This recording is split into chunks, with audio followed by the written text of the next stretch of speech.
चंद्राबाबू नायडू हमेशा से झूठ बोलते आए हैं और कभी नहीं बदलेगा। ये शख्स कभी नहीं बदलेगा, झूठा था और झूठा रहेगा।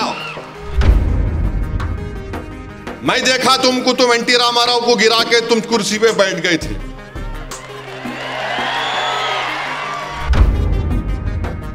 हाँ, पवन कल्याण का भी एक एमपी था जनाब बालाशौरी साहब, उन्होंने भी हेल्प किए। नहीं तो उन्होंने बोलेंगे मेरे को नहीं बोले, मैं हीरो हूं, तुम हीरो है तो हम भी बड़े, सबसे बड़े सुपर हीरो हम है।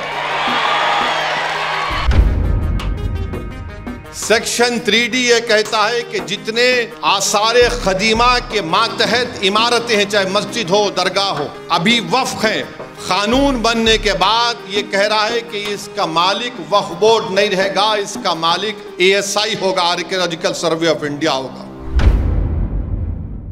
यहां पर हम इसलिए जमा हुए हैं क्योंकि नरेंद्र मोदी की हुकूमत ने चंद्राबाबू नायडू की तायीद से, चिराग पासवान की तायीद से, नीतीश कुमार की तायीद से, कुमारास्वामी के MPs की तायीद से और अजीत पवार के MP की तायीद से एक ऐसा काला कानून बनाया जो हमारे मुल्क के आइन के चैप्टर 3 के खिलाफ है। वो हमको हमारे मजहब पर चलने से रोकता है। आर्टिकल 14 का मसावात की मुखालिफत करता है। आर्टिकल 15 डिस्क्रिमिनेशन का जो आर्टिकल है उसकी खिलाफ वर्जी करता है। मजहबी आज़ादी आर्टिकल 25 है। आर्टिकल 26 है जो मजहबी अक़लियतों को इस बात की इजाज़त देता है कि वो अपने पसंद के मजहबी इदारों को बना सके, चैरिटेबल इदारों को। इन तमाम आर्टिकल्स की खिलाफ वर्जी में नरेंद्र मोदी की सरकार ने काले कानून को बनाया है। और ये कानून से क्या होने वाला है आपको मैं, क्योंकि आपका ताल्लुक अधोनी से है, इस वक्फ तरमीमी कानून में सेक्शन 3D है, आप उठाकर पढ़ लीजिए। सेक्शन 3D ये कहता है कि जितने आसारे खदीमा के मातहत इमारतें हैं, चाहे मस्जिद हो, दरगाह हो, अभी वक्फ हैं, कानून बनने के बाद ये कह रहा है कि इसका मालिक वक्फ बोर्ड नहीं रहेगा, इसका मालिक ASI होगा, आर्कियोलॉजिकल सर्वे ऑफ इंडिया होगा।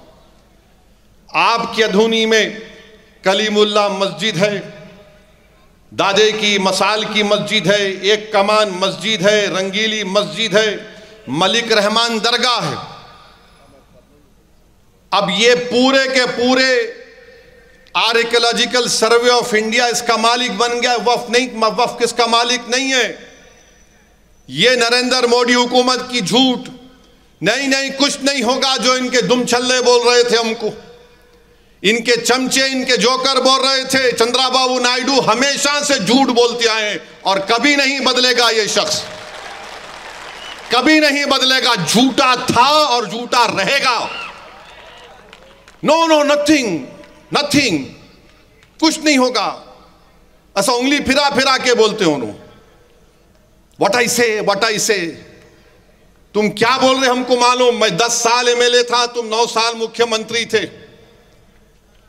मैं देखा तुमको, तुम एनटी रामाराव को गिरा के तुम कुर्सी पे बैठ गए थे।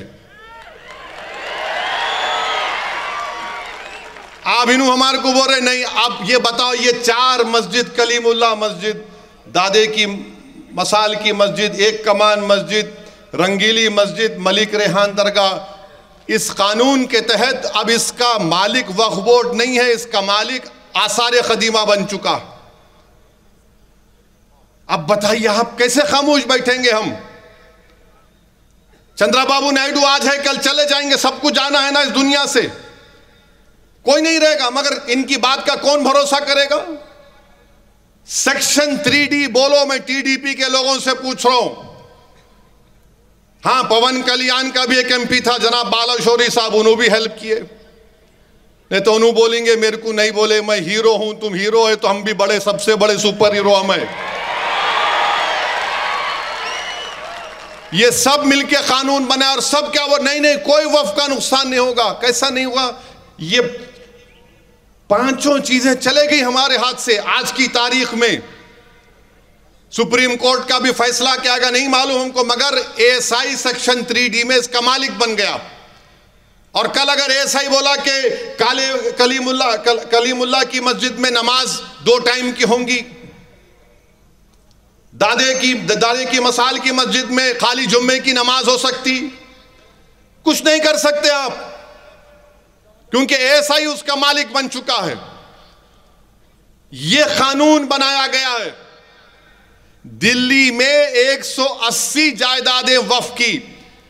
सच्चर कमेटी ने कहा कि आर्कियोलॉजिकल सर्वे ऑफ इंडिया इस पर नाजायज काबिज है, इसको वापस करना चाहिए। वो 180 चले गए।